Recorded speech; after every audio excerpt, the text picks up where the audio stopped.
Halo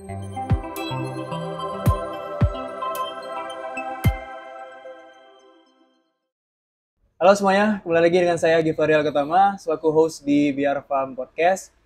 Kali ini saya berada di sebelahnya orang yang katanya ahli dalam bidang pemetaan geospasial nih. Kok katanya? Katanya apa? Katanya ya, Katanya ya? tapi beneran kan? Beneran kan? Iya, iya. Kadang dia abal-abal nih bang, ngaku-ngaku kan, dia apa ya, ahli di bidang itu, totalnya enggak gitu. Oke. Oke. Oke, mungkin kita perkenalkan hari ini Abang Rama Setiawan, panggilan Rama. Betul. Betul ya. Betul. Oke, sebelumnya mungkin untuk background lebih lengkapnya bisa diperkenalkan sama teman-teman Biar Farm Podcast nih, Bang. Oke, terima kasih Pori. Kita terlalu formal hari ini ya, santai ya? Santai lah ya. Santai lah ya. Yes. Jadi sedikit saya ceritakan background. Jadi saya itu dulu background pendidikannya S1-nya kehutanan. Jadi kalau di kehutanan itu ada dibagi beberapa jurusan. Jadi kalau saya itu di manajemen. Di manajemen itu termasuk juga di situ ada bagian penginderaan jauh namanya. Kalau yang ngetren namanya itu GIS, Geographical Information System. Oke. Jadi itu tentang pemetaan spasial. Mulai yang pokoknya yang pakai citra satelit, foto udara, yang di situ. Nah, jadi ketika di kuliah mendapatkan ilmu itu, kemudian saya pernah bekerja 5 tahun di swasta, di salah satu perusahaan swasta nasional. Kebetulan memang diletakkan di bidang GIS. Nah, diletakkan di bidang GIS, jadi memang sudah bergelut di GIS itu selama 5 tahun di perusahaan tuh. Di sana mulai dari pemetaan, pengukuran lahan, kemudian bagaimana data dari lapangan, pengukuran lahan di lapangan, terus di digitalisasi sehingga bisa dicetak dalam bentuk peta. Kemudian bagaimana pemetaan menggunakan drone itu macam-macam, ada yang quadcopter, fixed wing, nanti fotonya tuh digabung menjadi satu. Sekarang udah banyak digunakan Ya. Nah, disitulah pengalaman saya di bidang juga geospasial ini berkembangnya di situ. Oke. Dan kali ini nih buat teman-teman Biar Farm Podcast yang mendengarkan ya, yang menonton, kita mau melihat secara geospasial tadi ya, pemetaan geospasial kondisi banjir yang ada di Kerinci dan Sungai Penuh. Kaitannya dengan banjir. Ya, kaitannya dengan banjir apa? Nah, sebelum itu, Puri mau nanya dulu, Bang. Menurut pandangan Abang nih, selaku orang yang ahli di bidang pemetaan geospasial ya, penyebab banjir di Kerinci dan Sungai Penuh itu apa? Secara garis besar deh. Secara garis besar penyebab banjir di Kerinci semua orang pasti udah pada tahu ya. Udah banyak dibahas juga dari berbagai kalangan, termasuk juga yang sering kita muncul di berita itu kan ada Pak Akmaludin dari UGM ya. Nah, yang sering masuk berita itu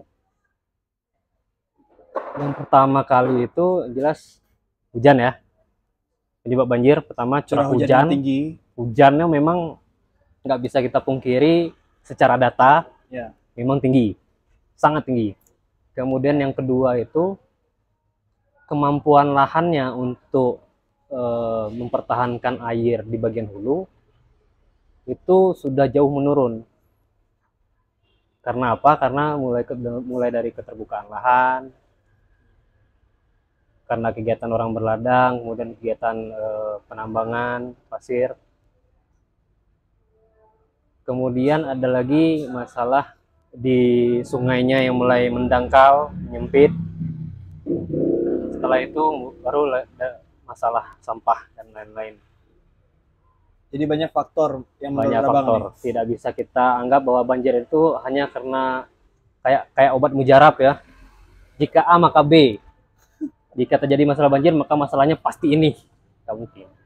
Karena banjir ini di Kerinci Sungai Penuh ini memang secara topografi memang sering terjadi banjir. Sejarah pun juga sering terjadi banjir. bukan hanya di zaman modern,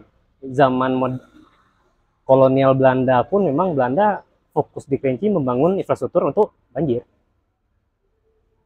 Kalau kita gali-gali sejarah, gali dokumen-dokumen sejarah itu, kita ketemu tuh foto di mana pada zaman Belanda mereka menggali kanal untuk mengendalikan banjir. Mendirikan banjir. Mendirikan kanal Ya. untuk mengendalikan banjir. Untuk mengendalikan banjir. Oke. Artinya dari zaman-zaman dulu ya. Ya. Sebelum dijajah Belanda pun kita di Kerinci Sungai Penuh ini daerah rawan banjir. Rawan banjir. Oke, terus Pak. Setelah itu? Ya. Penyebab utamanya itu sih. Penyebab utama banjir. Kita bicara ini Bang, curah hujan ya. Oke. Ya emang di Indonesia ini kan semuanya mungkin berdampak akibat curah hujan yang tinggi ya. Tapi kita nggak tahu kenapa di Kerinci ini bisa separah ya sampai penyebabnya saat ini kan terjadinya banjir. Apakah cuma curah hujan kah atau ya faktor lain selain sampah dan segala macam? Kita tahu nih di daerah hilir kan, di daerah hilir itu kan ada Danau Kerinci. Nah menurut pandangan abang berpengaruh nggak terhadap PLTA dengan kondisi banjir yang terjadi saat ini? Bayangan orang sekarang pasti penyebabnya karena orang PLTA membangun infrastruktur di hilir kan. Infrastruktur di hilir. Kita anggap itu sebagai hipotesis. Oke. PLTA menyebabkan banjir. Tetapi setelah kita gali dan konfirmasi dengan PLTA juga, dari dokumentasi yang mereka ambil juga ketika banjir tinggi juga, ternyata tidak berpengaruh PLTA itu. Justru air yang dari danau itu di jembatan yang kedua itu airnya mengalir lebih deras daripada kalau sebelum mereka membangun ya. Mereka membangun kalau nggak salah. Berarti nggak ada sangkut pautnya nih. Dari bendungan yang kedua pun, dari bendungan yang sedang dibangun pun, itu kan mereka bisa kita lihat dari video klarifikasi PLTA ya, nanti mungkin bisa dimunculkan bahwa bendungannya itu kan memang dibangun tinggi kan, tinggi. Tapi sebelum tempat mereka bekerja di bendungan yang tinggi itu, sebelumnya mereka bikin lagi bendungan yang lebih rendah untuk menahan air supaya mereka masuk ke dalam tunnel terowongan. Ya. Mereka menyebutnya sebagai terowongan diversion, pengelak kan, pengelak. Nah, bukannya membela perusahaan ya, tapi kita berbicara fakta. Berbicara fakta ya, ternyata memang air yang mengalir ke tempat bendungan yang mereka bangun itu masih muat di dalam terowongan itu gitu. Ya, artinya tidak ada sangkut pautnya ya. Logikanya gini, logikanya kalau seandainya terowongan itu sudah tidak mampu mengalirkan air dan air yang datang itu lebih besar, otomatis kan debitnya tinggi. Betul. Otomatis bendungan yang mereka bangun sekarang itu tergenang. Tapi kan faktanya sampai saat ini kan bendungannya tidak tergenang. Artinya kan tidak berpengaruh. Karena airnya itu masih ngalir gitu. Tapi ini pertanyaan lagi ya Bang. Kenapa bisa di Danau Kerinci itu airnya melimpah gitu? Nah, mungkin bisa dijelaskan berdasarkan hipotesa. Oke. Ya, boleh dibuka Bang. Coba record dulu ya. Ya, siap.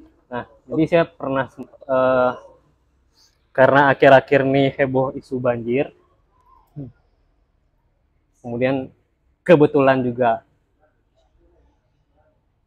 rumah tempat tinggal orang tua juga langganan banjir dari tahun 2000. Oke. Cobalah mengidentifikasi berdasarkan keilmuan yang saya punya tentang geospasial ini terkait dengan banjir. Nah, oke, kita berbicara tentang curah hujan dulu. Nah, disclaimer, ini curah hujan saya ambil dari BMKG. Oke. Karena BMKG sekarang sudah ada platform untuk kita ngambil data secara online. Semua orang bisa akses di situ. Curah hujan, kalau kita bandingkan dengan tahun 2000 ya, Ya. kan kejadian yang besar ke tahun 2000. Ya sempat tuh ada foto, nanti kita tampilkan juga teman-teman. Betul. Itu memang curah hujan yang sekarang tuh lebih tinggi daripada tahun 2000. Untuk di periode yang sama di bulan November, Desember. Jadi bulan November, Desember kita bandingkan antara tahun 2000 dengan 2023. Ya. Karena kejadian banjir tahun 2000 itu juga di bulan November, Desember. November, Desember, Pak. November, Desember, dan bulan Ramadan lagi, Pak. Waktu itu. Bayangkan orang sedang puasa, kebanjiran. Sahurnya di mana, Bang? Ya, kita nggak tahu ya. Tahu. Oke, lanjut, Bang. Oke. Nah, memang curah hujannya lebih tinggi. Kalau saya catat di sini berdasarkan data BMKG, secara total itu bulan Desember itu 386 mm curah hujannya. Itu dari curah hujan. Jadi memang faktanya memang lebih tinggi. Nah, gimana kalau kita bandingkan beberapa tahun? Kalau tadi kan 2 tahun. Kalau beberapa tahun, misalkan di sini ada data 2023, 2022, 2020, 2010, dan tahun 2000. Ya. Nah, ambil beberapa tahun nih. Untuk bulan yang sama. Bulan 11 dan bulan 12. Ya. Ya. Bulan 11 dan bulan 12 itu terlihat memang curah hujan itu memang ekstrim. Nanti rekornya bisa ditampilkan.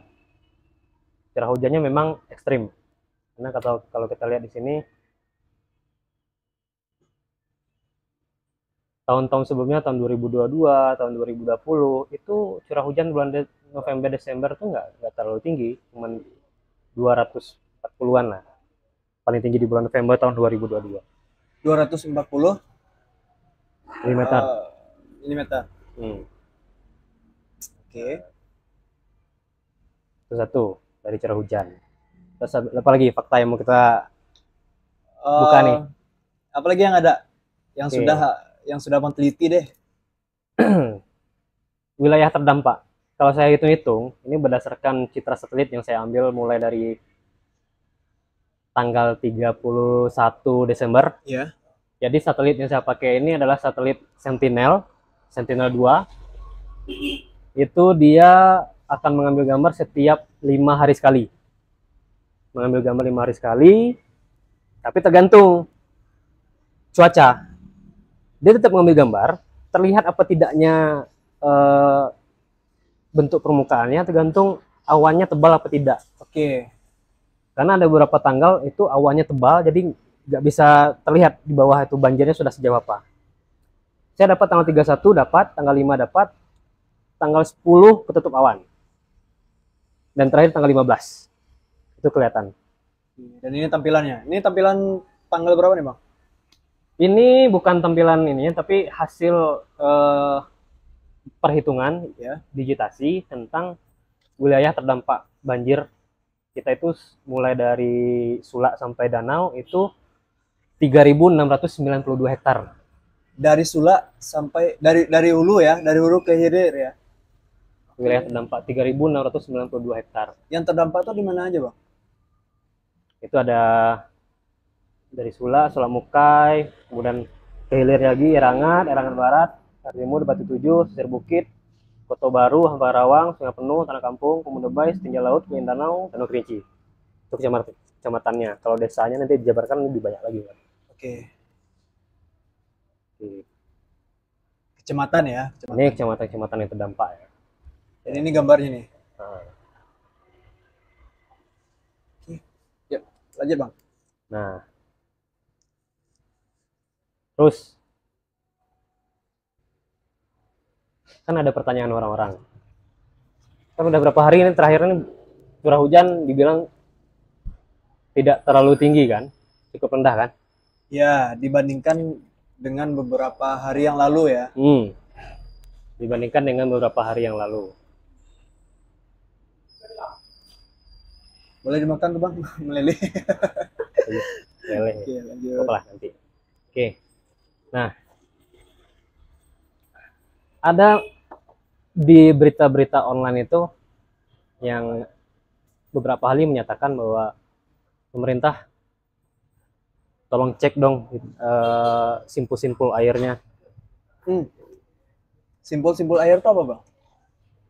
Nggak tahu kalau bahasa orang geologi ya, tapi sepemahaman saya simpul-simpul air itu adalah titik-titik di mana pertemuan-pertemuan beberapa sungai, terus ada titik-titik yang air itu memang kondisinya kritis, misalnya apakah dia pendangkalan, sungainya menyempit.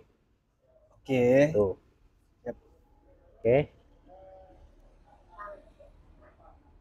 Oke, apa yang terjadi dengan simpul-simpul ini, Bang? Simpul-simpul air tadi. Kita mau bergerak dari hilir ke hulu apa hulu ke hilir? Dari hulu ke hilir deh. Karena kebanyakan dari masyarakat kan taunya penyebabnya itu dari hulu gitu kan, Bang. Nah, kita bedah dulu dari hulu, nanti ya ujung-ujungnya ke hilir gitu. Hulunya hulu dari tengah, hilir ya. Hulunya mau dari mana? Dari Batang Hulu. Ada nggak sih? Halo. Di daerah mana sih kalau Batang Hulu? Kalau hulu kita itu di daerah Sula Dras. Oh, oke, betul. Oke. Atau salah, Bang? Ya, Sula Dras ya. Sula Dras. Oke. Nih. Kalau kita lihat memang di Sula Dras ini kan ini ada yang viral-viral itu katanya penambangan pasir. Ya. Oke, penambangan pasir. Galian C ya. Berdampak nggak sih, Bang, menurut pandangan Abang setelah diteliti, dikaji-kaji ulang gitu? Dia berpengaruh terhadap pengendapan yang terjadi di Sungai Batang Merau sejauh ini. Makanya saya bilang kenapa banjir ini adalah hal yang kompleks, karena banjir ini terjadi bukan karena penyebab yang terjadi di belakangan ini, tapi jauh-jauh hari. Tapi penyebab yang terjadi karena jauh-jauh hari. Sudah berpuluh-puluh tahun proses yang kita jalani, seperti kita masyarakat membuka ladang, kegiatan galian C, ya kan? Sehingga terjadilah pengendapan di Sungai Batang Merau itu, sehingga dia mendangkal. Ketika terjadi puncak musim hujan seperti ini, kemampuan sungai untuk menampung air, volume airnya berkurang gitu ya. sungai untuk menampung air dan mengalirkan air itu berkurang. Kenapa fokusnya itu penggalian sungai itu, normalisasi sungai itu penting. Gitu. Karena kita bisa cek lebar sungai dari Citra Satelit ini, lebar sungai yang ada sekarang tuh berapa sih? Titik-titik yang menyempit itu di mana saja? Ya, sebenarnya bisa dicek di sini. Karena sudah terlihat semua dari Citra Satelit kan. Oke, boleh cek, Bang. Penasaran. Cek. Bisa dicek nggak? Nih. Citra terakhir ini tanggal 31 ya. Kondisi tanggal 31 Desember. Ketika terjadi banjir pertama. Ya, di Galian C. Kemudian dia bertemu di sungai, ini bertemu di Sula Deras, ya, Sula Deras, ada persimpangan ke daerah Simpang Tutup, ya, itu ada dua arah, dari Kayu Aro dan dari arah Simpang Tutup sungai, ya, ketemu di Sula Deras, ya. Itu simpul satu, pertamanya ketemu di situ, karena kalau bentuk dari das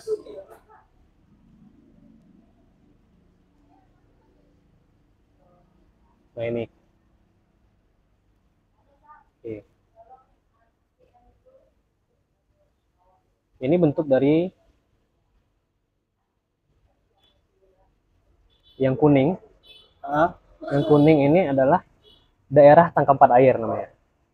Daerah tangkapan air. Daerah tangkapan air untuk yang segala air yang tertampung di Danau Kerinci. Oke, paham. Sini. Paham. Oke. Jadi semua air yang ada di Danau Kerinci itu daerah tangkapannya di sekitar area yang kuning di dalam area yang kuning. Oke. Nah, dan ternyata di Kayu Aro itu das kita itu terpecah. Tidak semuanya ke Danau Kerinci. Jadinya mengalir ke? Ada sebagian itu mengalir ke arah Waterway. Jadi ya. Ini ada danau nih, Danau Gunung Tujuh ya? Itu ini Danau Gunung Tujuh ya. Ngalir ke sana juga nggak, Bang? Nggak ya? Kalau yang di luar garis kuning ini, berarti ini kita lihat ini pabrik teh ya. Ini pabrik teh. Berarti lewat kan agak nanjak dikit kan? Ya. Agak dikit. Nah, di seberangnya sana itu sudah airnya ngalir ke Rawabento. Ngalir ke Rawabento. Karena di sini kita lihat Gunung Kerinci dengan kaki Gunung Tujuh itu kan mereka bentuknya gini kan? Iya betul. Jadi air yang dari Gunung Kerinci dengan Gunung Tujuh itu mereka numpuk di Rawabento, makanya terjadi rawa di situ. Oh iya. Kolam. Karena yang dinamakan Rawabento gitu ya. Karena sebelah karena mungkin ditumbuhi rumput bento banyak kan. Rumput bento ya. Nah, rumput bento.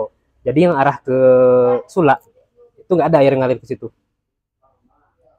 Dia ngalir ke Waterway. Oke. Jadi Waterway sampai ke Padangaro ya. Padangaro. Oke. Nah, jadi yang ngalir ke Danau Kerinci itu adalah air-air yang di dalam lingkaran ini. Di dalam lingkaran yang berwarna kuning. Yang mengalir. Oke. Nah, mungkin ada yang bertanya, kenapa bisa dapat data batas dasnya seperti itu? Ya, kenapa tuh, Bang? Jadi ini adalah ini gambar warna-warni ini. Ya. Ini adalah data elevation model namanya. Data elevation model itu adalah data tentang ketinggian dari permukaan bumi berdasarkan citra radar satelit yang ini dapat dari Badan Informasi Geospasial. Namanya data elevation model itu disingkat DEM. Jadi ada Badan Informasi Geospasial itu mereka menerbitkan data DEM nasional, disingkat dengan DEMNAS. Data DEMNAS. Nah, ini data DEMNAS-nya yang dipakai. Kemudian secara geospasial ini di ArcGIS ini bisa kita analisis lagi. Karena di sini ada beberapa tools yang bisa kita pakai untuk bagaimana menentukan daerah tangkapan air dari suatu outlet. Outlet itu titik keluarnya air.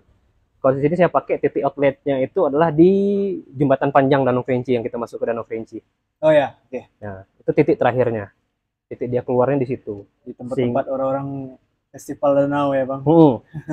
Nah, jadi disitulah titik keluar air terakhir. Jadi didapatlah data ininya.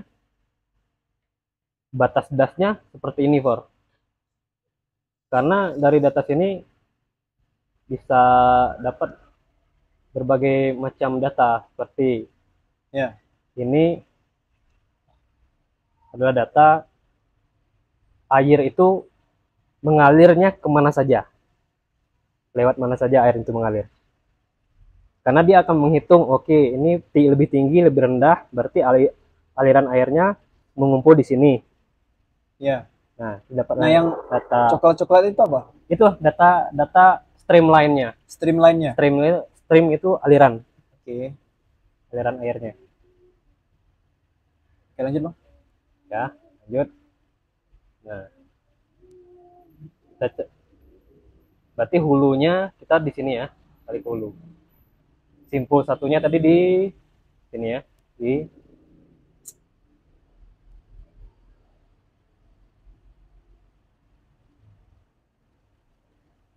Pulau Dras. Oke. Ini udah tanggal 5, tanggal 31.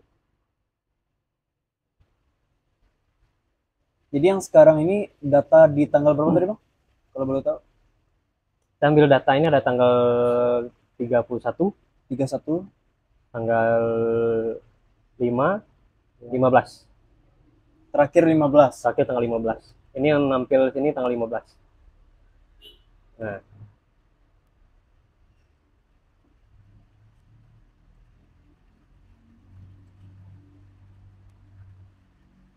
Ini adalah citra sebelum banjir ya. Ini citra tahun 2022.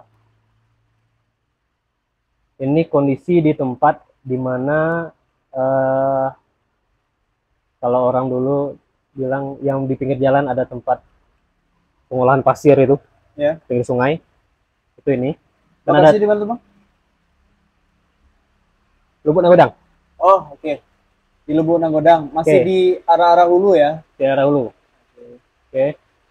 Ini di sini adalah bendungan yang di Lubuk Nagodang. Ya. Oke, bendungan besar di Lubuk Nagodang. Kita maju ke depan kan banyak tempat penggalian pasir tuh di pinggir-pinggir jalan. Betul. Ini kondisi tanggal sebelum banjir, jauh sebelum banjir. Oke, dan ini kondisi ketika air itu besar. Kalau kita lihat bentuk sungainya ini, kan bentuk ini sebelum, ini setelah. Jadi ada beberapa titik yang memang terjadi longsor. Ini longsor nih. Ya, kemarin aku sempat terjebak di sana, Bang. Terjebak kan? Terjebak longsor. Ini juga sungainya sudah semakin mendekat ke pinggir jalan nih. Iya Ini, ya kan? Kalau kita bandingkan dengan dulu, sekarang, nah, apakah karena ketinggian air bisa jadi? Ini akibat penggalian di sana, di daerah sana. Karena pendangkalan Pendangkalan tadi. Oke. Kemudian dia kan mengecil di bendungan. Bendungan kalau kita lihat itu kan penuh dengan material semua. Ya. Nah. Oke. Ini kalau ini lagi hujan, Bang. Kalau hujan kayak gini udah mulai was-was. Karena di rumah kena banjir. tiap hujan lebat, Ya. ini udah dari jam berapa nih? Jam 5, oke. Jam 5 masih oke. Kalau udah hujan lebat dari jam 3 sampai malam, itu malam saya nggak tidur. Karena bisa jadi nanti air tiba-tiba datang. Kalau boleh tahu, Abang tinggalnya di mana? Saya tinggal di Desa Koto Majidin, tapi perbatasan dengan Kemantan Raya. Sama Jidin ya. Oke, lanjut, Bang. Tadi ada penggalian ya. Oke. Kemudian kita turun lagi nih. Ya. Coba turun. Yang viral, rumah orang hanyut, gila. Ya. Itu kalau nggak salah di Desa Sungai Pegeh. Ini bentuk sungainya seperti ini. Ya. Mana? Ini yang biru nih aliran sungainya. Oke. Kemudian berarti di sini. Kita ke sini ya. Ini kan kelihatan aliran sungainya di sini. Yang warna biru ini. Ketika terjadi banjir, sungainya menghantam di sini, sehingga mengubah aliran menghantam pemukiman. Oh, makanya terjadi. Karena di sini lebih dangkal, kondisinya dangkal, Ya. Sehingga dia akan mengerus ke arah tebing, Ya. sehingga mencari jalan yang lebih rendah. Oke. Pak itu, lanjut. Kemudian terus ke bawah, Sulak Mokai juga terkena imbasnya. Kemudian di sini ada di daerah Telaga Biru. Di tempat kemarin, mohon maaf, ditemukannya mayat kepala sekolah. Mayat yang dulu ya kepala sekolah ya. Orang yang. Nah, kalau kita lihat ini bentuk sungainya sudah tidak karuan. Berdasarkan garisnya juga nggak karuan. Ini yang mana, Bang? Telaga Biru. Oke. Nah, ketika terjadi banjir, itu makin nggak karuan lagi. Ini yang sebelum ketutup awan. Ini yang coklat-coklat. Ini adalah aliran air sungai karena dia dangkal, Ya. kemudian debitnya meninggi, Ya. kemudian dia mengisi sawah-sawah yang ada di pinggir itu. Kalau dia cekungan kayak gini kan dia ngisi ke atas. Betul. Tapi ketika debitnya tinggi, sungainya dangkal, dia lebar. Bisa dicek nggak, Bang, kedalamannya, Bang? Bisa lihat di foto ini kemarin lah. Ya. Di foto yang beredar-beredar itu, Ya. teman, itu kan memang aliran air ngalir seperti parit-parit aja tuh.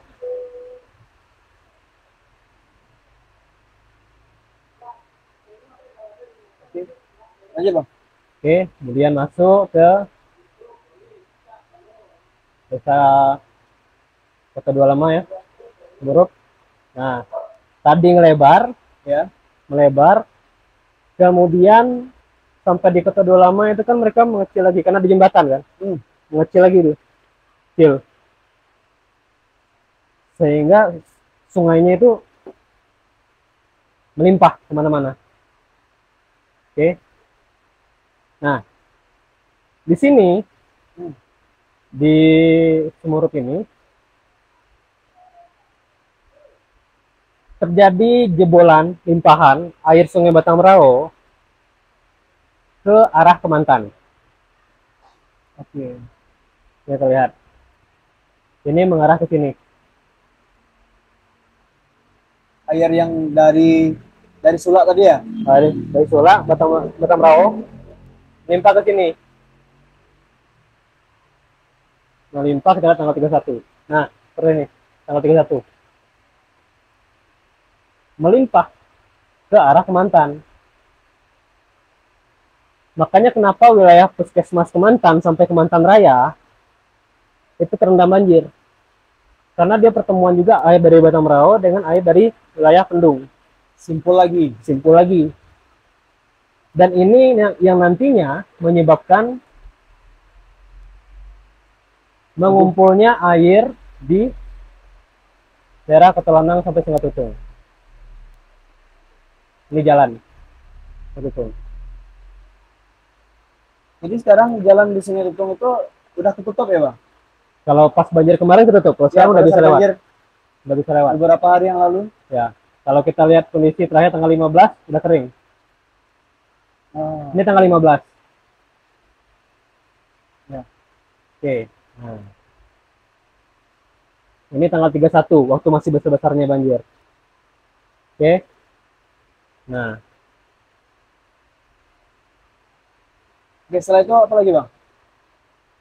Aliran airnya kemana lagi nih? Aliran dari airnya Kemantan, terus mana lagi? Sampai ke di sini udah keisi semua ya. Ini ada daerah Rawang, Kota Baru. Ini desa Lubuk Suli ya. Terus. Nah, ini. Ini yang Bengkolan ini. Bengkolan ini Ya. Itu adalah wilayah Lubuk Suli yang banjirnya cukup parah. Nanti bisa kita lihat di Google Earth itu lebih kelihatan sungainya itu lebih dangkal lagi. Tapi kalau kita lihat dari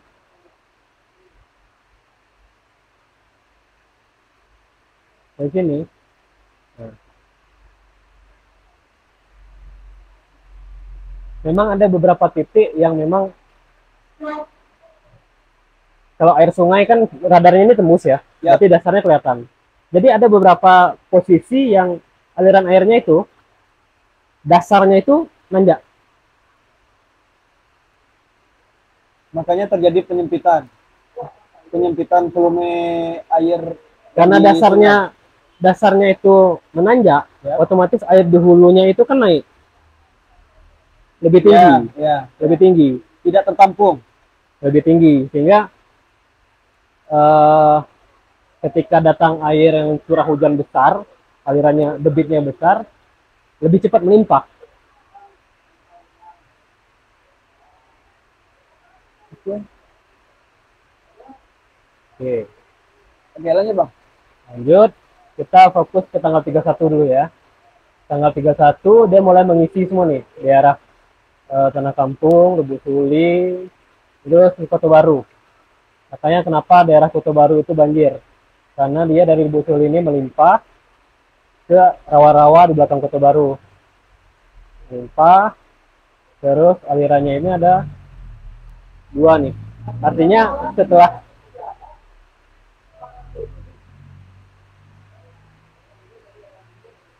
setelah daerah Tebak Ijuk Lubuk Suli itu di tengah Sungai Batang Merau kiri kanannya itu limpahan seperti danau semua.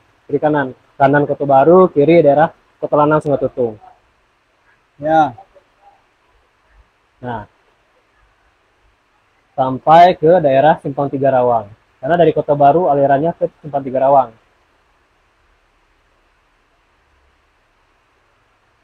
Oke. Nah, sekarang permasalahannya adalah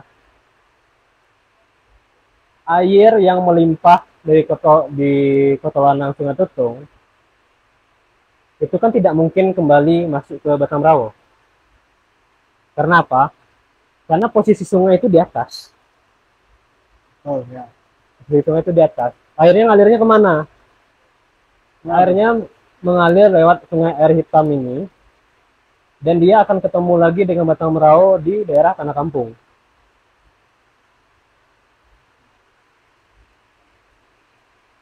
Ketemu di Tanah Kampung. Ini tanggal 31 ini belum kelihatan Tanah Kampung banjir. Coba di tanggal 15. Sudah tanggal 15. Sering. Satu. Ini tanggal 5. Ini tanggal 5, Por. Tanggal 5. Tanggal 5 udah kelihatan, Bang. Ini tanggal 5. Ini jembatan panjang.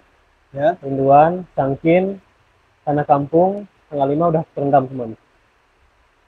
Itu Kota Panat tuh. Nanti bisa ada Panat kan. Nah. Ini tanggal 5. Ini lihat warna coklat semua. Coklat nih air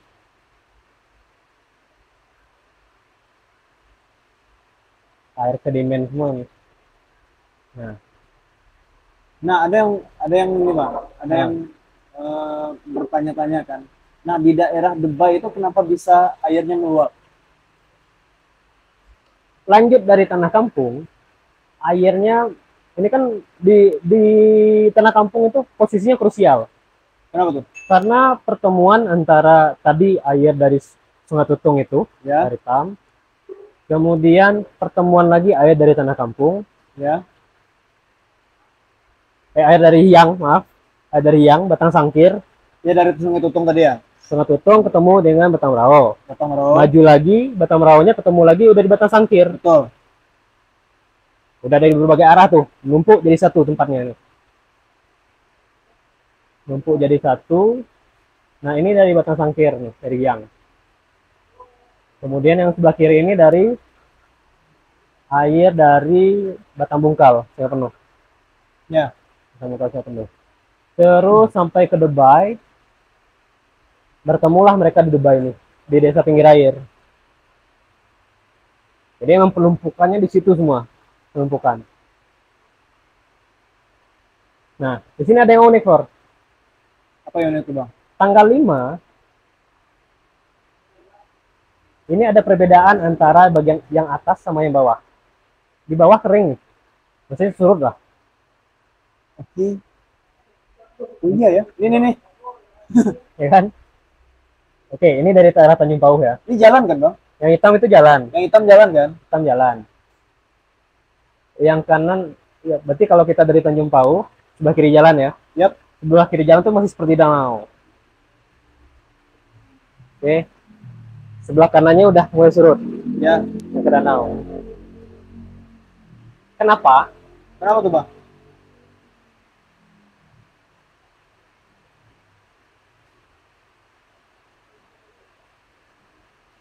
Ini ngapain? Oke, kita coba lihat. Ada. Oke, ini dia ada perbedaan lebih tinggi karena jalan. Oke, ya. Karena ada jalan. Oke, satu. Infrastruktur jalan yang ada di situ menahan air yang ada dari hulu. Oke. Balik lagi, air yang ada di sawah itu tidak mungkin balik ke sungai. Karena sungai dibendung kiri kanannya tinggi kan? Betul, betul. Tinggi. Sedangkan di sini bisa kita hitung jumlah gorong-gorong yang ada di jalan di sini ada berapa untuk mengalirkan air itu. Otomatis kita hanya menunggu kapasitas debit dari gorong-gorong itu untuk mengalirkan air. Kalau ingin lebih cepat kering, otomatis ini harus dipompa ke sungai. Dipompa ke area sebelahnya. Ya, area sungai tadi ya, yang Bisa ke sungai, bisa ke sawah sini. tapi kalau misalkan dipompa ke area sini nih bang, jadinya malah bertambah kan sih? Tapi kan dia di bagian hulunya lebih cepat kering kan. Oh ya betul. Dia mengalirkannya lebih cepat. Makanya terjadi banjir di sisi atas ya. Nah, coba kita lihat tadi kan kita ambil garis melintang vertikal ke bawah kan. Ya betul. Kita coba ambil arah ke sini. Apakah benar Sungai Batang Merawat itu lebih tinggi?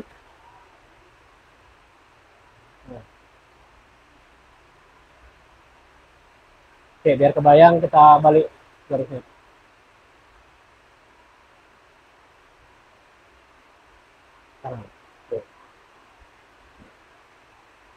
Nah, kelihatan Lebih tinggi Sungai Batang Merauh ya dibandingkan dengan daerah yang tertampung air itu. air itu tadi. Nah, Udah jadi kolam bang. kolam, Ya, makanya udah kayak kolam ya.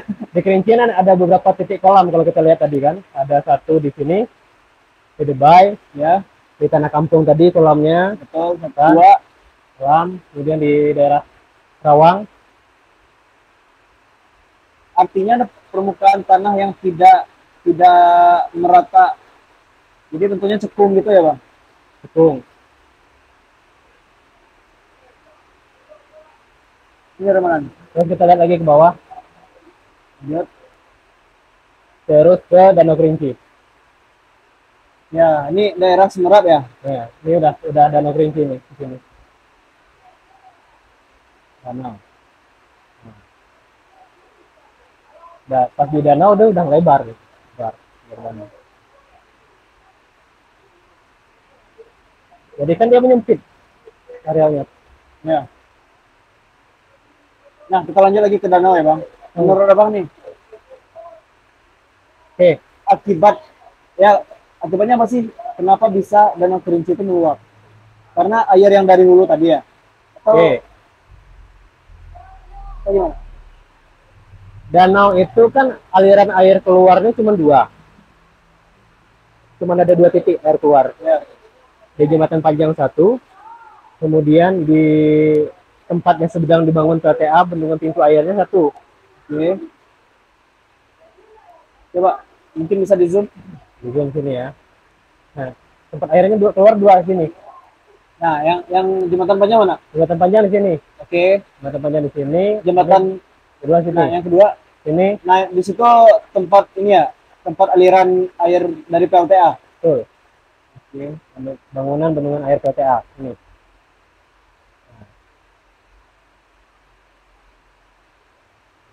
Ibaratnya gini, Paul. Simpelnya gini. Kita punya bak air di rumah, tapi kita isi dengan mobil pemadam kebakaran. Oke? Kemudian air pembuangan kamar mandi kita, itu lubangnya cuma segini. Kecil gitu. Mempet enggak, ngalir. Cuma tidak sebanding dengan air yang masuk. Gitu. Karena di sisi hulu tadi kan banyak tuh airnya masuk kemana-mana, sedangkan yang keluar itu cuma 2, ya kan? Keluar cuma 2. Ini kebetulan saya belum sempat menghitung jumlah ini keluar luasan antara luasan daerah tangkapan air ya, dengan debit ketika hujan kemarin. Debit airnya berapa?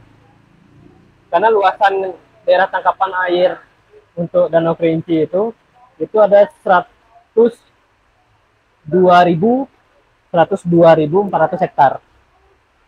Oke. Dengan luasan seluas itu, hujan serentak, curah hujan tinggi, akhirnya mampus banjir.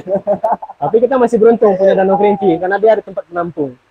Kalau nggak ada, ya udah Kerinci udah jadi tenggelam semua. Kayak cerita-cerita rakyat di Danau Toba, bang.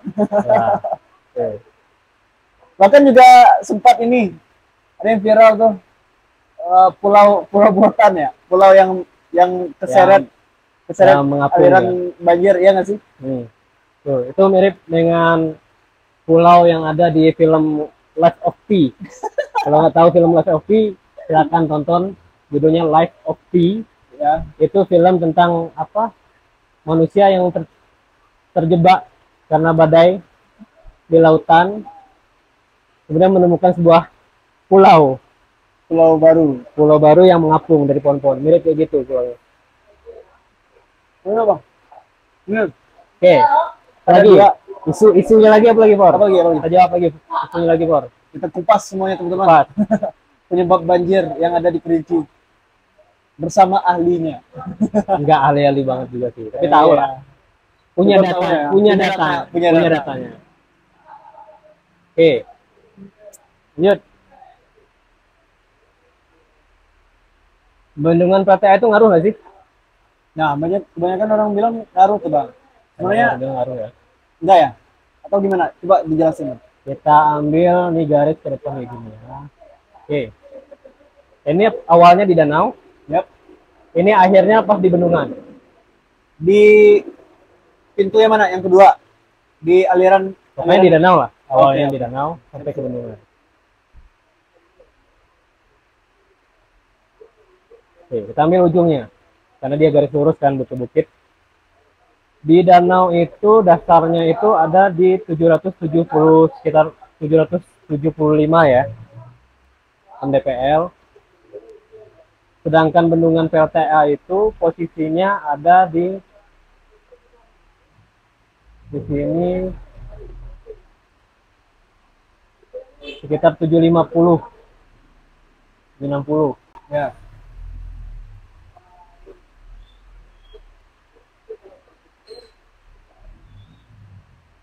Lanjut dari record lagi bang. Oke.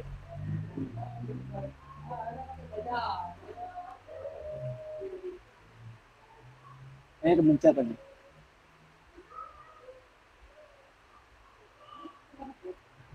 Oke, record lagi. Kita record lagi ya. Biar teman-teman bisa melihat nih simulasinya seperti apa.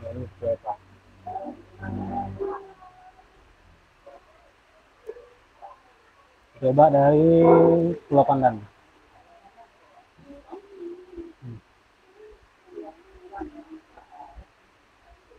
Nah. Ini ketinggian sungai di Pulau Pandan itu di 780 mdpl ya. Ya. 780 mdpl. Kemudian dia mengalir ke sungai, kemudian itu titik terendahnya di bendungan itu di 730 kira-kira. Ya. Berarti ada beda 50 meter. Beda tinggi 50 meter antara sungai Pulau Pandan itu dengan bendungan. Beda tingginya. Kembali lagi dataran jatuhnya apa ya bang? Dataran rendah ya. Ya. Dataran tinggi tapi posisinya lebih rendah. Lebih rendah. Dan kalau mau tahu posisi Muara Imat itu jauh lebih rendah daripada Danau Kerinci.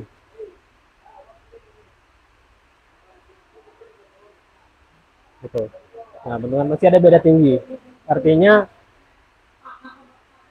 faktanya kan di bendungan sudah diklarifikasi oleh PLTA bahwa air masih mengalir. Tidak ada air yang tertahan di situ kan. Nanti kita tampilkan juga videonya. Ada video nanti dikirim aja ya bang. Ada klarifikasi dari PLTA. Jadi dari bendungan di danau tempat air keluar itu oke, masih mengalir. Kemudian di bendungannya pun terowongan yang dia bikin itu masih mampu untuk mengalirkan air yang datang. Gitu.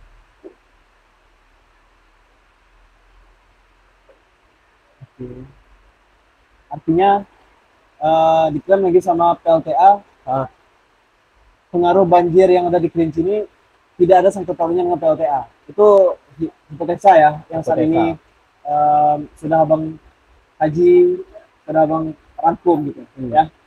Oke, lanjut bang. Kan pertanyaan lagi. Ya. kalau di PLTA lancar, tapi kenapa di danau tertahan?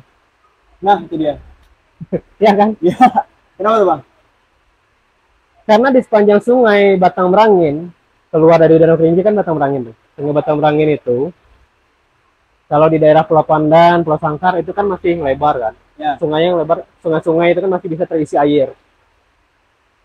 Tapi ada beberapa titik sudah sampai di daerah Tamiya ke sana, itu sungai kan jauh di bawah, itu mengecil, lebarnya mengecil gitu. Sehingga otomatis air yang keluar pun tertahan ya, tertahan. Makanya debit yang keluar dari situ di PLTA itu masih Nah, lewat. sungai yang mengecil ini di daerah mana?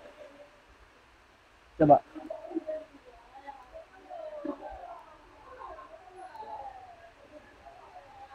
Kita bandingkan seperti ini ya. Kita lihat dari topografinya. Ya. Kalau dalam kondisi normal mungkin lebar sungainya sama. Ya. Tapi kan bentuk topografi dari daerah Pulau Pandan, sungainya kan seperti ini. Bisa kita hitung lebarnya Ini di mana nih, Bang? di sekitar Pulau Pandan nih. Sekitar Pulau Pandan ya? Oke, Pulau Pandan.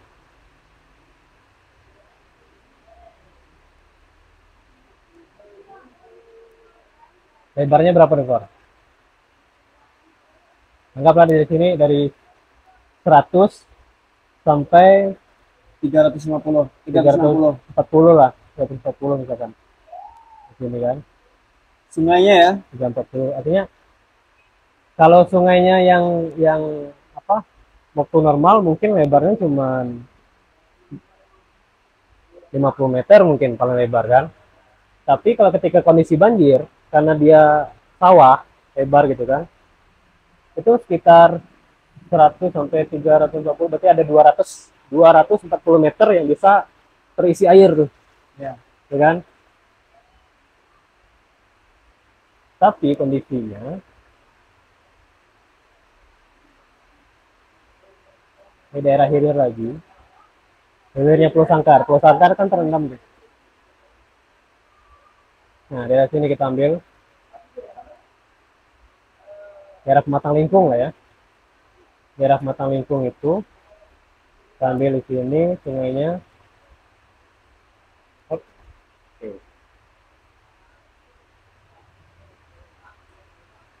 Bentuknya gini.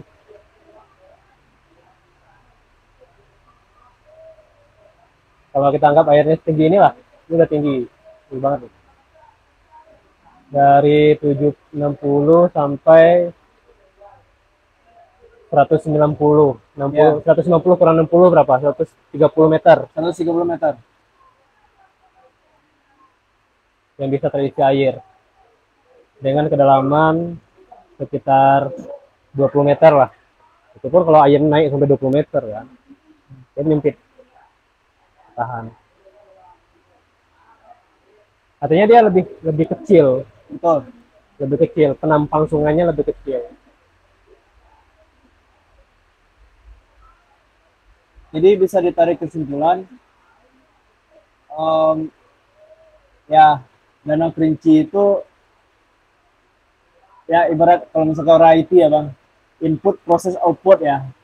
Kita anggaplah input ini ya di daerah hulu gitu kan, banyak nih di mana-mana nih. Nah, terus prosesnya ya di Danau Kerinci. Ya. Nah outputnya cuma ada 2 nih. Ya. Itu pun aliran airnya juga sempit. Iya nggak sih? Sempitnya udah sampai jauh tuh. Ya, udah di ujung ya. Udah arah mau ke PLTA. Makanya kenapa Pulau Sangkar terendam. Pulau Sangkar seberang bawah itu. Itu udah kondisi alam. Karena kalau dibilang endapan di situ nggak ada endapan. Karena semua, ini yang menarik. Apa tuh?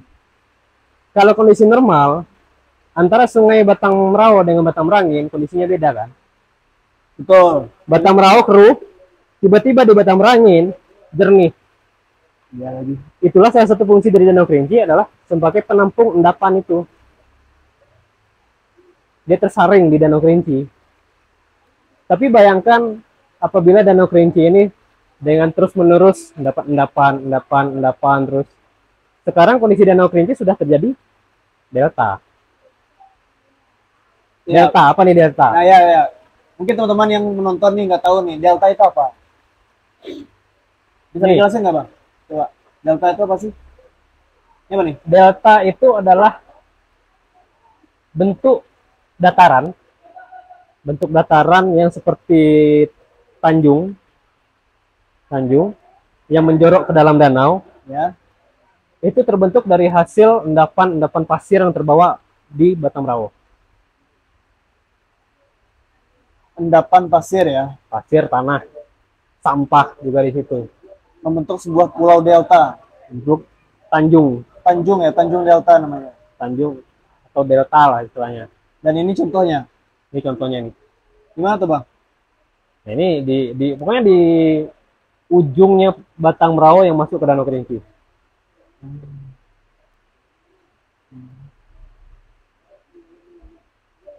Kondisi terakhir seperti ini. Akhirnya.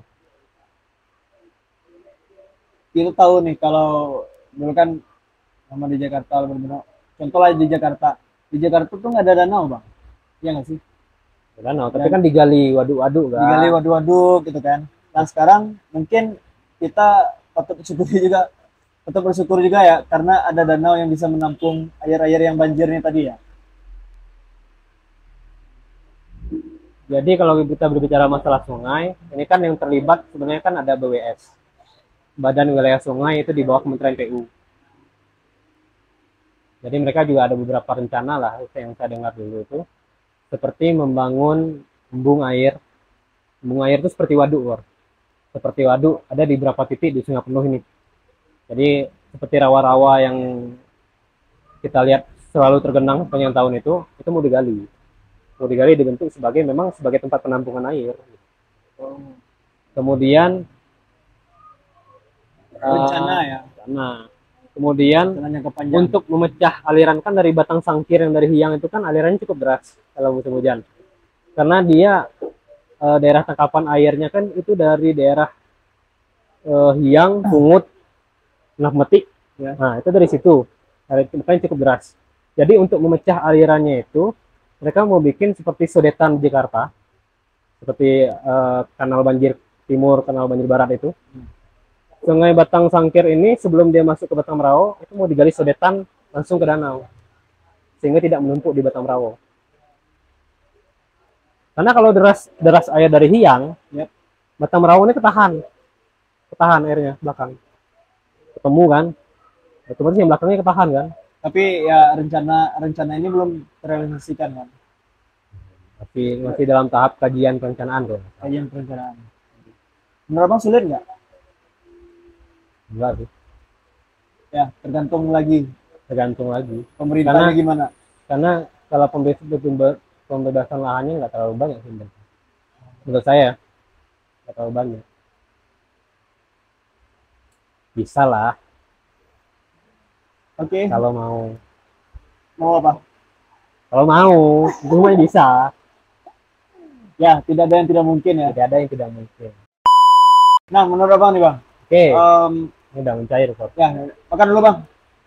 Nah, kita sekarang mungkin ya sedikit promosi ya teman-teman biar paham podcast. Kita sekarang ada di Diadita Cafe nih lagi makan menu apa namanya? Gelato ya? Gelato. Lokasinya di Jalan Arif Rahman Hakim. Kalau misalkan teman-teman ke arah SMA 1 dari pasar, nah di sebelah kiri di Simpang 4 Zanzibar. Tanya-tanya aja. 2, 3, 4, oke. Ya, 4 ya. 2, 3, 4 ini depan. Ada tukang ojek juga di sini. Jadi Cafe Gelato, teman-teman. Oke, lanjut ya, Bang. Oke, pertanyaan apa lagi, Bor? Ini datanya udah keluar semua nih. Apa ya? Mungkin kita bahas solusi kali ya. Karena udah berapa jam nih? Udah sejam lebih. Sudah 1 jam lebih? Sejam lebih. Wah, lumayan ya. Lumayan. Menurut Abang, solusi yang mungkin nih rata-rata yang nonton ini juga pejabat-pejabat nih, Bang.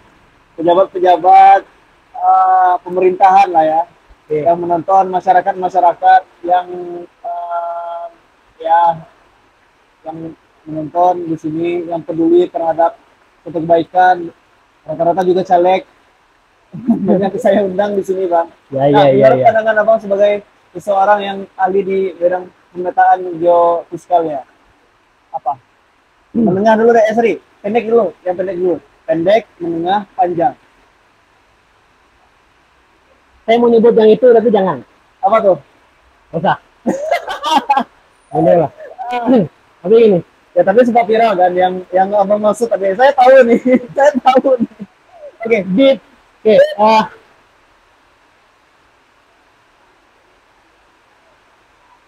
Yang jelas kalau untuk jangka pendek kita selamatkan dulu warga-warga kita yang terendam banjir, oke. Karena kondisi untuk kan kalau saya di perusahaan dulu kan ada water manajemennya kan. Nanti ada lagi ahli senior, dia punya ahli di water manajemen. Dia sempat nelfon juga kemarin, nanya gimana ceritanya kan. Tapi solusi yang terdekat kalau bisa kita mengusahakan untuk aliran air itu lebih cepat supaya lebih cepat mengalir, tapi tetap dia akan mentok di Danau Kerinci karena mulai dari Danau Kerinci sampai ke hilir itu agak susah kita untuk berbuat karena secara alami sungainya sudah seperti itu. oke. Nggak bisa di ini Bang, apa namanya, normalisasi. Apa yang model normalisasi? Sungainya normal loh, Batamrangi itu sungainya normal. Apa ya istilahnya? Pengurukan supaya lebih lebih dalam lagi. Ada beberapa teman ahli di bidang lingkungan bahwa menyebutkan sungai itu memang bentuknya berkelok-kelok dan ada batuan. Karena fungsinya ketika airnya normal dia menahan arus. Ya, Menahan arus. Dan itu agak susah ya. batu-batu besar yang ada di Sungai Batamrangin itulah sebagai penahan dasar air Batamrangin itu tidak tergerus oleh air. Jadi makanya kenapa dia jernih? Karena ada batu-batuan itu menahan supaya pasir-pasirnya itu tetap di situ gitu. Dulu tempat saya main-main ini arum jeram tuh. Nah, ya betul. Setidaknya kita gimana ya? Kalau kita percepat untuk penurunan muka air di wilayah hulu seperti di Rawang, di Tanah Kampung, Debay, itu bisa kita percepat dengan membuka pintu airnya lagi kan. Tempat-tempat aliran air itu kita buka. Bisa dengan pompa, gorong percepat. Karena atau memperbesar gorong-gorongnya. Karena kondisinya memang kolam. Kalau kita mengeringkan air kolam gimana? Kita pompa kan? Ya, kita pompa gitu. Mesin pompa. Pompa. Karena mungkin mesin pompa itu nggak murah. Paling murah berapa Bang? Kalau ya sepengetahuan Abang lah. Paling murah berapa? Kita tergantung mau modif atau bikin sendiri. Karena ada gini, For. Dulu pernah ada salah satu perusahaan nasional di Jambi ketika zaman musim panas kering tahun 2015 itu dia memompa air sungai Batanghari ke arealnya karena arealnya itu kering ya, karena rawa gambut, sedangkan rawa gambut itu tidak pula kering dan waktu itu terbakar. Supaya dia terendam itu mereka memodifikasi mesin mobil menjadi pompa. Pompanya itu pakai pipa yang sebesar diameter 50 cm. Oke, ya seperti itu. Pompanya. Ya. Itu dimodif, mesin mobil, mesin diesel. Lebih murah ya kalau di mobil, iya nanti dibanding beli yang dari pabriknya langsung. Lebih murah. Tapi kan inovasi seperti itu kan di pemerintahan kan sulit. Iya. Karena ada prosedurnya ini itu, pengadaan produknya juga harus yang Sesuai standar gitu. sesuai standar gitu. Berinovasi itu susah gitu. Jadi mesin mobil itu di crankshaftnya itu dimasukkan ke dalam eh, pipa. Jadi ini mesin pakai pipa panjang, Yap. kemudian diselipkan ke dalam pipa. Di dalam pipa itu ada baling-baling. Fungsi baling-baling itu apa? Baling-baling itulah nanti dimasukkan ke dalam air, Yap. dia mompa sehingga airnya itu naik. Karena baling-baling kan sirip gini kan, Ya, ya. sirip. Ya. Jadi ketika dia putar, dia menghisap air jadinya. Itu ada berapa buah dulu? 5 buah ada itu, hari ke situ. Itu murah. Karena kalau kita beli mesin pompa jadi seperti di Jakarta, itu MM-an luar. Jakarta udah siap, Bang. Kita mungkin karena baru dan juga banyak beberapa solusi yang menurut saya bisa dilakukan di sini. Nah, yang mungkin kita bicara lagi, balik lagi ya tadi ya. Solusi jangka Ya. pendeknya tadi, Kayaknya tadi itu pendeknya apa? Selamatkan warga. makan warga. Kalau Oke. kita usahakan pompa lah. Oke, silakan lupa ya. Terus juga kemarin nih sempat jadi perdebatan dan viral juga kan. Oke. Klarifikasi dari saya tentang apa ya? Regu penyelamatan. Ya, penyelamatan call center 112 kita nggak ada di sini. Sedangkan ya seharusnya harusnya ada gitu bang. Tapi nggak tahu kenapa di sini nggak ada. Ya mungkin semoga ke depan saya cuma memberikan inovasi di sini. Tidak ingin menyikat nakes, tenaga evakuasi gitu-gitu enggak. Lebih ke nih call center 112 dibutuhkan untuk masyarakat agar bisa percepatan evakuasi gitu. Kurang lebih seperti itu. Konteksnya ke sana nggak ada ini Ibaratnya gini, For. menyikat nakes dan Ada satu orang warga, rumahnya terjebak banjir. Anggaplah rumahnya itu agak terpencil dari pemukiman ramai.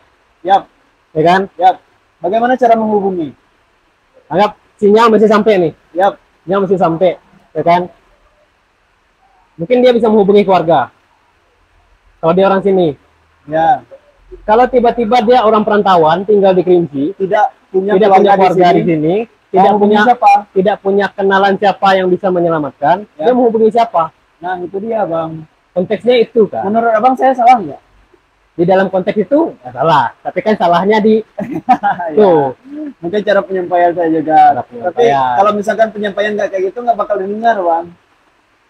Ya, Ngomong ya gimana ya? ya ngomong ini ya.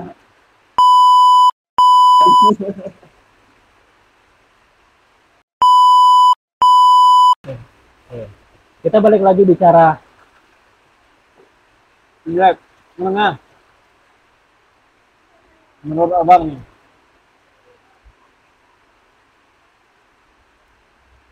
kita karena zaman demokrasi, ketegasan pemerintah itu tidak bisa lebih keras seperti zaman dulu. Kenapa tuh? Kita berbicara tentang tata ruang, kok. Ya, Maksud tata ruang lagi nih. Ya. Bagaimana aturan membangun bangunan di pinggir sungai. Kan? Aturan bangunan di pinggir jalan. Makanya kalau baru lihat kenapa ada wilayah yang di pinggir jalan nasional itu sampai pinggir jalan itu udah sampai di pintu rumah. Tapi ada beberapa daerah yang jalannya lebar, tanah yang masyarakat rumah warga juga jauh di belakang gitu. iya lebih. Ya kan? Ya, Sama sungai juga gitu. Ada aturan boleh membangun itu berapa meter dari sungai. Itu ada aturan dari PU. Dari PU. Itu udah dari zaman Pak Soeharto udah keluar aturannya. Cuma kan apakah diterapkan? Apakah ditegaskan? belum tentu. Tentu. Waktu itu kenapa ada wilayah-wilayah yang rumahnya jauh di belakang dari jalan? Itu waktu itu memang ditegaskan pada zaman Pak Soeharto dulu, bahwa membangun jalan rumah itu harus 50 meter dari as jalan. Jadi pemerintah punya space untuk ketika terjadi pelebaran jalan. Artinya gini Bang, kalau dirangkum ya, perlu adanya ketegasan dengan regulasi tadi dan penerapannya oleh pemerintah yang berada di lokasi tersebut. Itu dari sungai. Ya. Oke. Kemudian dari tata guna lahan, mana yang untuk sawah, mana yang untuk perladangan, mana yang disisakan untuk hutan sebagai bentuk cadangan air dan penahan seperti kondisi seperti ini gitu. Ya. Makanya kenapa ada TNKS, Por? Bang. Karena sebagai fungsi untuk penahan cadangan air ini ketika terjadi hujan lebat, dia menahan dulu nih di hulu hujan. Kalau kita berdiri di bawah hujan, pedih ya? Ya. Pedih kan? Ya. Kalau dia kena tanah, otomatis tanahnya muncrat kan? Ya. Tanahnya muncrat, terangkat, tergerus aliran air, ya kan? Ini kalau aliran ada terbuka ya, aliran air, itulah yang menyebabkan kenapa sungai-sungai kita tidak pernah bersih. Karena tanaman-tanaman penutup lahan itu sudah terbuka semua, baik itu tanaman perdu itu yang rendah, atau tanaman-tanaman atasnya nih. Karena kalau ada tanaman, baik itu tanaman tinggi atau tanaman rendah, air hujan itu akan menghantam tanaman dulu, menghantam tanaman sehingga kecepatan dia turun ke tanah itu lebih lambat, lebih slow dia ke tanah. Otomatis tanah itu tidak akan terangkat. Kalau gundul selesai. Terjadi erosi besar-besaran. Tapi kemarin tuh gini Bang, saya juga mengundang kepala balai ya, diwakilkan sama kepala konservasinya Pak ya di Taman Nasional Kerinci Sebelat ya. Pak coba lupa namanya, nanti ditampilkan nih videonya, spill sedikit ya. Jadi nggak tahu ke-record atau enggak tuh ya, akibat dari kenapa adanya pengundulan hutan yang ada di daerah sana, di daerah TNKS. Kalau misalkan kaki Gunung Kerinci itu di atas lahannya udah gundul nih. Terus juga yang di bawah tuh, di bawah kaki Gunung Kerinci ya. Katanya gini, singkapan Ro Kerinci sudah naik ke atas ya udah nggak menutup aurat lagi gitu. Ya. Apalagi di dekat Danau Blebis tuh. Ya, apalagi di dekat Danau Blebis ya. Mereka tuh kewalahan karena yang pertama pendatang. Rata-rata yang kerja di balai TNKS itu, balai besar TNKS itu, rata-rata pendatang, bukan orang asli Kerinci gitu kan. Nah, ketika penegakan aturan dan segala macam, masyarakat yang di sekitar sana ngeklaim kalau yang punya tanah ini tanah kami gitu. Padahal ini masuk ke wilayahnya TNKS. Nah itu juga miris sih mendengar hal seperti itu. Danau Blebis. Dulu nih pohon hutan semua nih. Itu Danau Blebis ya. Nah itu menurut informasi yang saya dapatkan ya. Saya tidak membenarkan juga. Kita nggak tahu apa yang terjadi di belakang. Tapi yang jelas itu tadi menurut informasi yang disampaikan oleh salah satu yang bekerja di Balai Besar TNKS ya seperti itu. Kira-kira. Memang dilemanya itu di sini seperti itu. Makanya kembali ke zaman apa tadi, zaman dulu ya Orde Baru, dimana memang pemerintah tuh punya kekuatan yang lebih kuat gitu ya untuk menekan masyarakat. Bukannya kita tidak boleh untuk berusaha membuka ladang, boleh, cuman kan harus sesuai dengan tata ruang, lokasinya di mana. Kemudian harus sesuai juga cara perladangannya seperti apa. Rata-rata kan kita di sini Kerinci, apalagi semenjak komoditas di Kerinci ini sangat berpengaruh terhadap terbukanya lahan di Kerinci, baik itu kopi, kulit manis. Orang berlomba-lomba mencari lahan supaya bisa menanam kopi, bisa menanam kulit manis. ya kan? Sehingga terjadilah pembukaan hutan besar-besaran Kerinci. Pembukaan lahan itu sampailah masuk ke area-area yang sebenarnya itu harus dipertahankan untuk sebagai fungsi tata air. Seperti kiri kanan sungai, kemudian di kemiringan berapa gitu kan. Itu harus dipertahankan. Kemudian cara pertaniannya, misalkan dia sudah betul nih, ya lahannya tempat dia untuk berladang sudah betul nih, bukan di area-area yang terlarang. Cara bertaninya seperti apa? Kadang kan ada orang yang berladang di daerah miring nih, daerah miring. Tetapi kan mereka bertaninya vertikal kayak gini, vertikal. Nah, kalau dari konservasi tanah itu kan seharusnya mereka horizontal seperti ini, ya. Sehingga erosi yang dari atas tuh tertahan, tertahan. Tapi kan kita lihat ada yang vertikal kayak gini, otomatis ketika air hujan lalu ke bawah, udah selesai, ini banjir kan, banjir dan membawa tanah kan ke bawah gitu. Terus kenapa sungai di kiri kanan itu harus dikonservasi? Ya, di kiri kanan sungai itu apalagi di area-area yang curam itu memang harus lebat. Kenapa? Ya. Karena ketika terjadi erosi dari atas, 50 meter kiri kanan sungai itu sebagai penahan. Karena dia tumbuh rumputan kan, pohon-pohon, itulah yang menahan erosi tadi supaya dia tidak langsung ke sungai. Tata ruang penting. Bagaimana pemerintah bisa menegaskan soal tata ruang ini? Menengah ya, jangka menengah ya. Panjang tuh. Panjang ya. Panjang, karena menengah sama panjang sih nggak bisa membedakan. Oke. Ya. Itu tata ruang. Karena posisi pentingnya TNKS tadi, kemudian fungsi dari bagaimana sekarang KPH mendampingi masyarakat supaya bertani tanaman-tanaman seperti kopi, supaya yaitu area-area yang sudah terbuka itu kembali hijau gitu.